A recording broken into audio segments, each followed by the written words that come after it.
Assalamu alaikum wa rahmatullahi wa barakatuh. How's everyone doing tonight? We are here on another odd night, the 23rd night of Ramadan, mashallah. We are edging towards the end here. Um, Only a few more nights left.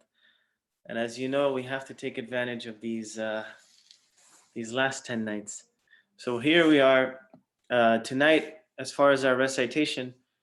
We completed Surah Al-Sajda, Surah Al-Ahzab, Surah Al-Saba'i, and Surah Al-Fatir. And tomorrow we will start with Surah Yasin, inshallah. As for our hadith, we are also getting very close to the end. We are in hadith number 23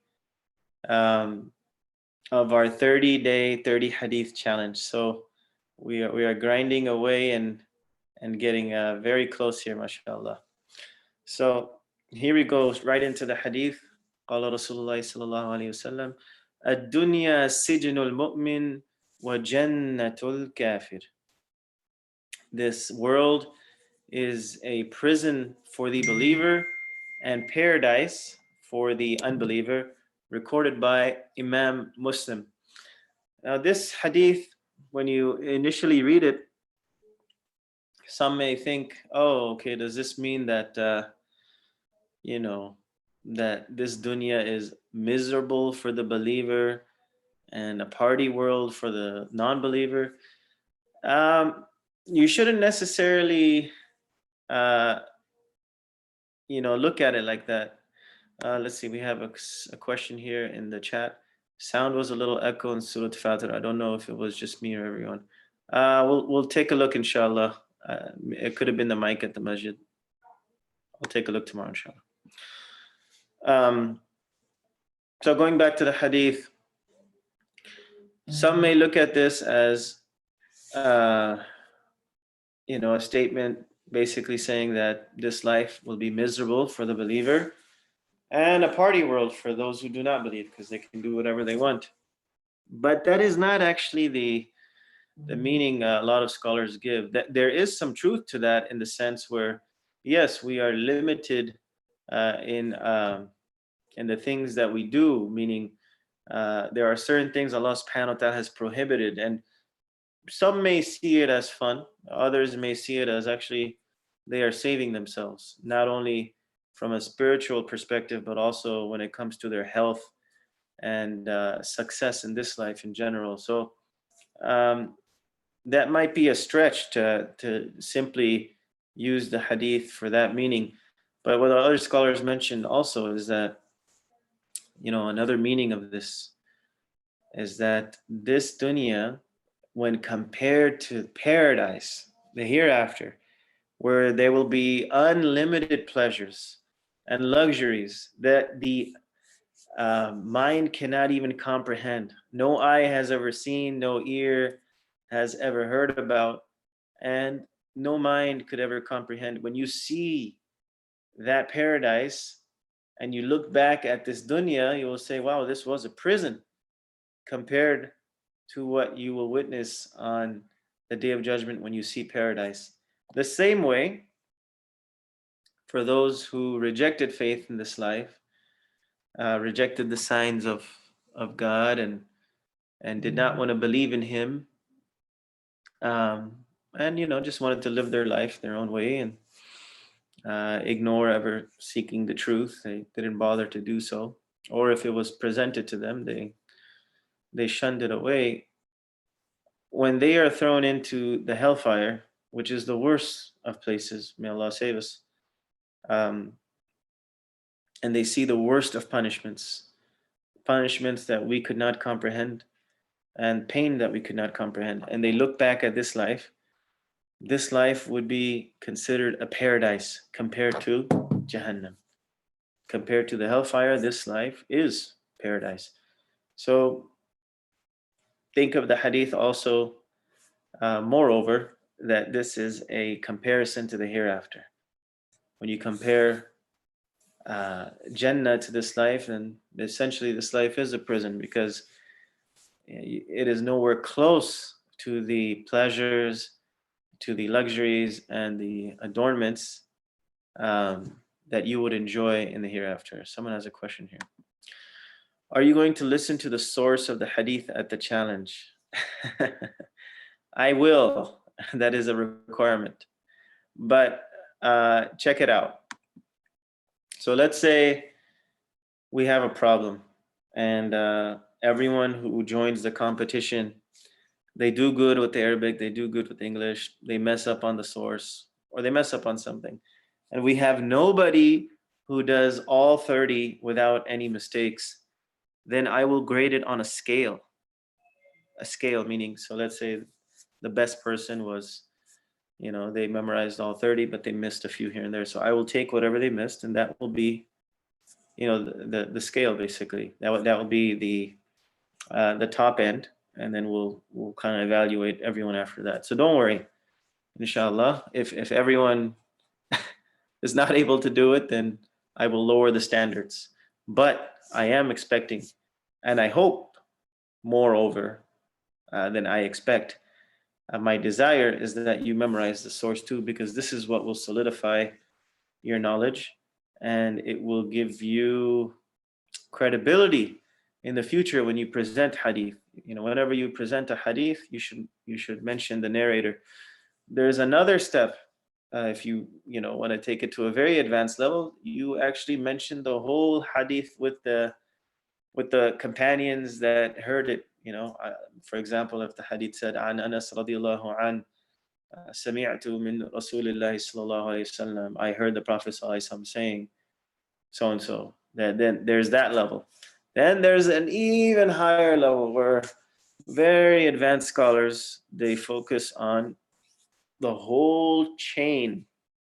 So imagine starting from the Rasulullah sallallahu alayhi wasallam, the companion that heard it from him, then the tabi'een, then the tabi'een, and many people in between. They have the whole chain memorized. That is amazing. And then they even know, some scholars, they have knowledge of each individual. So if you could name 10 people in one narration, let's say this narration, you could name, let's say, 10 narrators from this hadith. They will know each person and their history. This is called ilmul rijal. They will know where they came from, if they were a trustworthy person, and so forth. And that's, by the way, how hadith are graded, authentic and weak.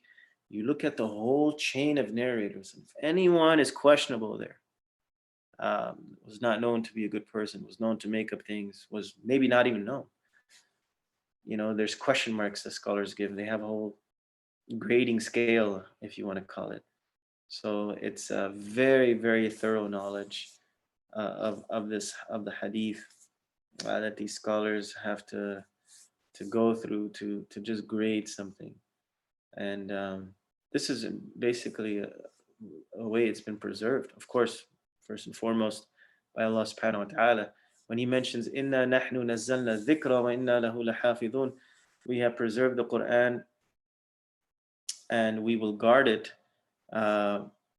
What is also meant is the sunnah of the Prophet ﷺ. Because if you don't have the sunnah, you cannot understand the Quran. So Allah subhanahu wa ta'ala not only has preserved the Quran, but he has preserved the sunnah. And once again, it's through the oral narration, preservation, memorization of these amazing individuals throughout our time. So it is something you will not find anywhere in the world. The way we have preserved things, the extent our scholars have gone through to preserve them, the criteria they have put forth, and so forth, it is absolutely amazing. There are stories of people that have become Muslim when they just simply learned about the way hadith were preserved, through their chain of narration, and how the chain is unbroken for the authentic hadith, for the mutawatir, the undeniable chain, if you want to call it, unbroken chain. Some hadith have this, and some have very authentic chains. Some have weak and they'll be graded as weak. Some are fabricated and they'll be known and listed as fabricated. Those you should avoid teaching or acting upon. So it is a very detailed science, and hopefully this just kind of gives you an introduction to it, kind of a taste. And once you memorize these 30, then you kind of dig in deeper and you see, wow, there's really a lot behind each hadith and how it came to us. So, do your best to at least memorize the source. It will do you good, and it will build on a big block of knowledge, inshallah, that we all will climb throughout the rest of our lives continuously. There is no end to it. There is no end to it till the day we meet Allah subhanahu wa ta'ala. Knowledge is endless, and there is nobody that can acquire all the knowledge of Islam in this life, and then say that they have learned everything. There's always something to learn. So inshallah, yes, please do memorize that. So going back to the hadith, this world is a prison for the believer and a paradise for the unbeliever. Another thing to remember too from this hadith is that don't make the purpose of your life this life, meaning it doesn't end here, my brothers and sisters. This is only temporary.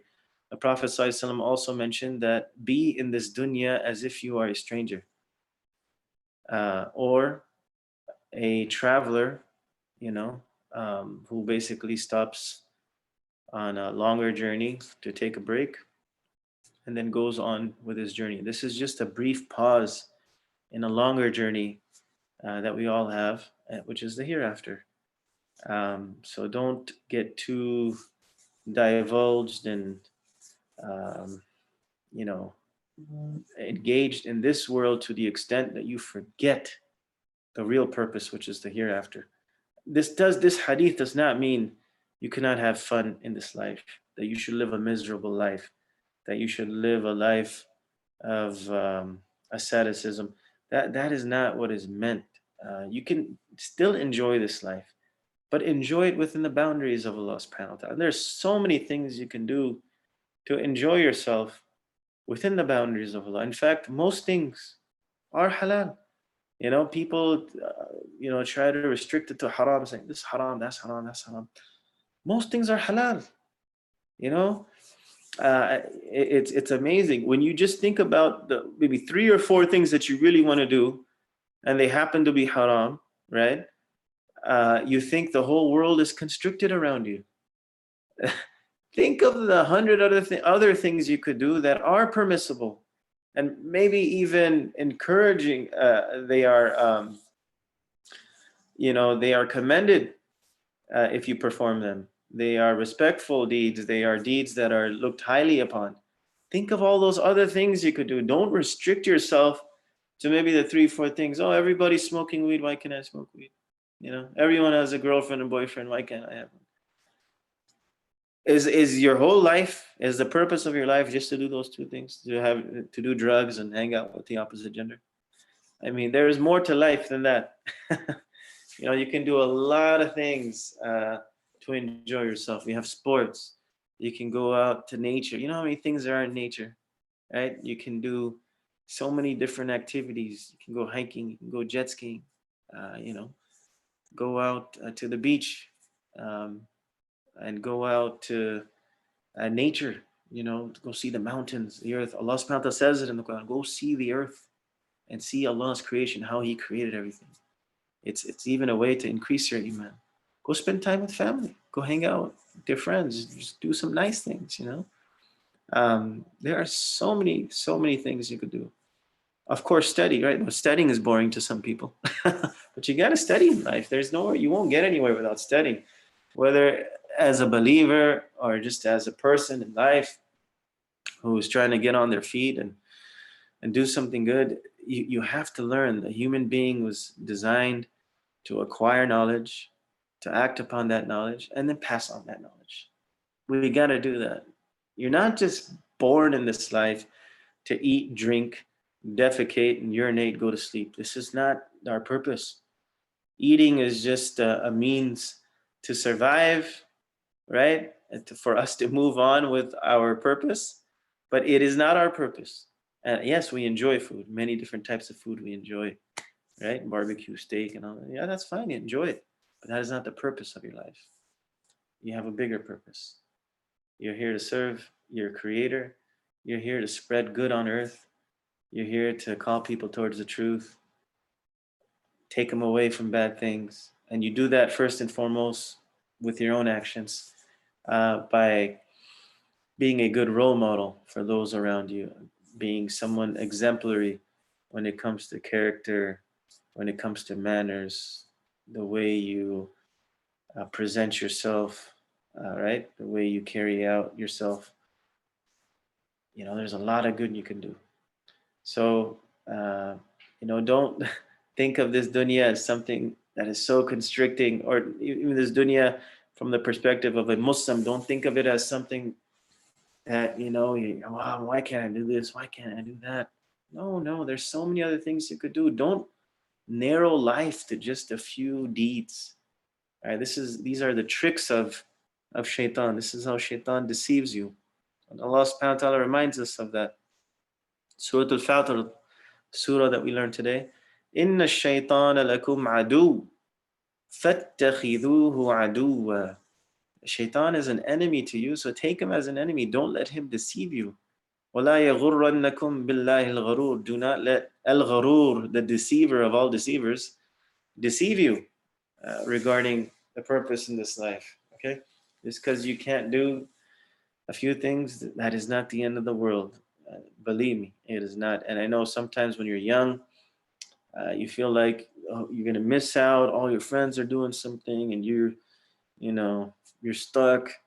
No, you're not stuck. Just because you didn't go to the prom, just because you didn't smoke a cigarette, you are not missing out. Believe me, you will thank those that prevented you from those deeds. You will be thankful to yourself that you didn't get involved in some of those things that you wish you did, because our Prophet ﷺ also mentioned that those who are young and are busy in the worship of Allah subhanahu wa ta'ala, meaning they are obedient, they are young people who stay on the sunnah, these people will be under the shade of Allah subhanahu wa ta'ala on the day of judgment. Remember, it is not the same for you being a young person, having all these desires around you, and yet you still stayed away, and you didn't engage in the actions of those around you. It's not the same as someone who's older and may not have any desires. It's not the same. But youth only comes once. And if you're able to protect yourself at that time, stay on the straight path, Allah will reward you eternally, inshallah. He'll guide you, of course, for the rest of your life, but He will reward you immensely on the day of judgment. It's a test. So make sure you don't slip. You have a lot of energy, no doubt.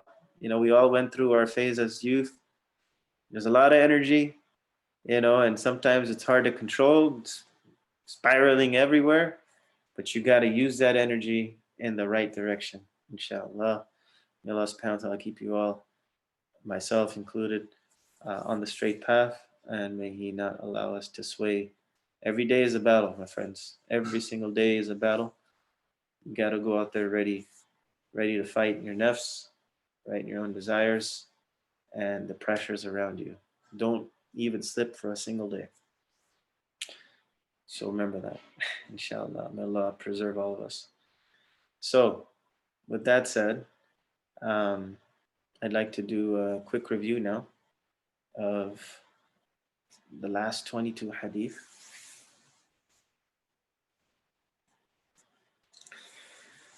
Hadith number 1. Ad-Dinu Nasiha, the religion is sincerity, recorded by Imam Muslim. Hadith number 2. Ad-Du'a Mukhul Ibadah, supplication is the essence of worship, recorded by Imam At-Tirmidhi. Hadith number 3. Al-Mar'u ma'a man ahabba, a person will be with whom he loves, recorded by Imam Bukhari and Muslim. Hadith number 4. Hubbuka shay'a yu'mi wa yusim, your love of something can render you blind and deaf, recorded by Imam Abu Dawood. Hadith number 5. Alanatu min Allahi wal ajalatu min ash-shaytan, calmness is from Allah and haste is from shaitan, recorded by Imam At-Tirmidhi. Hadith number 6. Al-haya'u la ya'ti illa bi khair.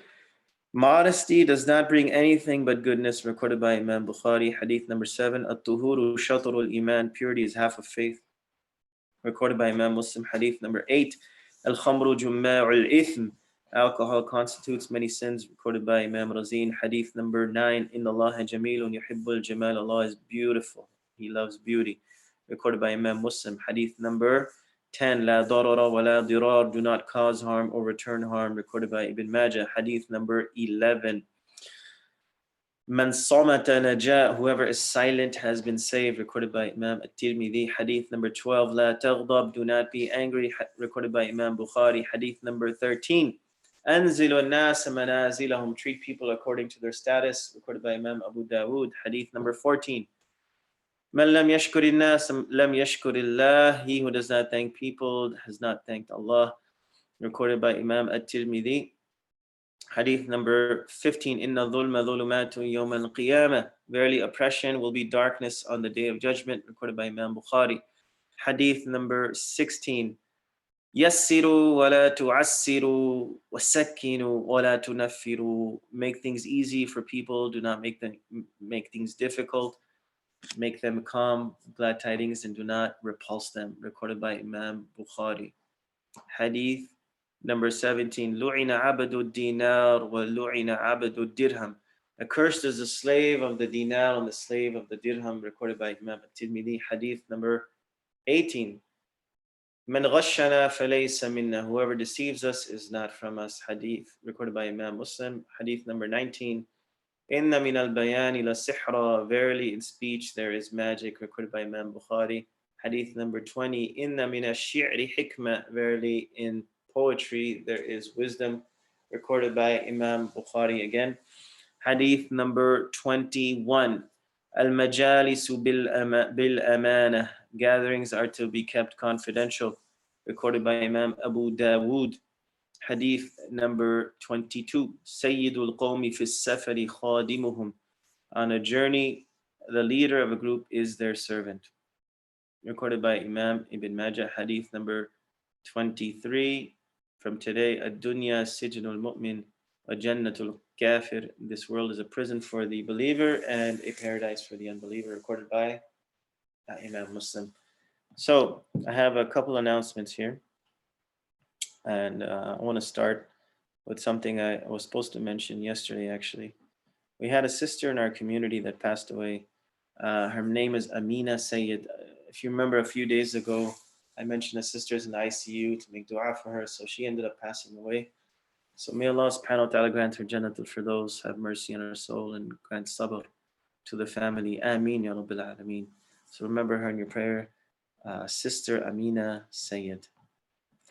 Also another announcement, tonight inshallah we have an all-night program, and we are doing it in partnership with IOK. So IOK is going to be providing all the speakers for tonight, and we'll send you the link to join inshallah at 11:15 p.m. tonight. We'll go all the way till about 3 a.m. in the morning. So there are different speakers lined up. As you know, this is an odd night, so this is one way we can make an ibadah, by listening to beneficial knowledge, speeches that will inshallah inspire you and help you gain some insight about the deen and life in general. So 11:15, look out for the link on the group chat inshallah. It is a qiyam being done in partnership with IOK. Now for tonight, as we do every night, we have a new dua. So we do a dua for 2 nights and then we go on to a new one. So tonight it's time for a new supplication, and this is a beautiful, beautiful one, recorded by Imam Ahmad. And regarding this dua, our Prophet ﷺ said, there is no one who is afflicted by distress and grief except that when they say this dua, Allah subhanahu wa ta'ala will move that distress and grief. Subhanallah. And He'll remove it, not just remove it, but replace it with joy. So beautiful hadith or dua, and you must have heard it. Um, someone's asking about the link. Yeah, we can email it as well, inshallah, not a problem. The Prophet ﷺ also mentioned something very important about this dua. I'm going to recite in a second. That he says, he was asked, O Messenger of Allah, should we learn this supplication? Should we learn this dua? And he said, of course, everyone who hears it should learn it. You guys hear that? Everyone who hears this dua should learn it. This is a very beautiful, beautiful supplication that you must have heard at some point in Ramadan, or maybe even outside of Ramadan, with a great, reward. Allah subhanahu wa ta'ala remove the distress and anxiety, something that we're all going through right now, essentially, right? With this coronavirus and this lockdown. Tonight's hadith, ad-dunya sijn al-mu'min, this world is a prison for the believer. It almost feels like a prison right now because of this shelter-in-place order that we've had for over 2.5 months now. So this is something essential right here, inshallah. I'm gonna recite to you right now, inshallah. I'll say it in the plural form, of course, and we'll send you the singular form. Subhanallah wa bihamdihi, subhanallahil azim. Allahumma salli ala Muhammad wa ala ali Muhammad wa ala ashabi Muhammad برحمتك يا أرحم الراحمين. اللهم إنا عبيدك بنو عبيدك بنو إمائك نواصينا بيدك ماض فينا حكمك عدل فينا قضاؤك نسألك بكل اسم هو لك سميت به نفسك أو أنزلته في كتابك أو علمته أحدا من خلقك أو استأثرت به في علم الغيب عندك أن تجعل القرآن ربيع قلوبنا ونور صدورنا وجلاء أحزاننا وذهاب همومنا يا ذا الجلال والإكرام. وصل اللهم على نبينا وحبيبنا محمد وعلى آله وصحبه والتابعين. So I'm going to go over the translation here, inshallah.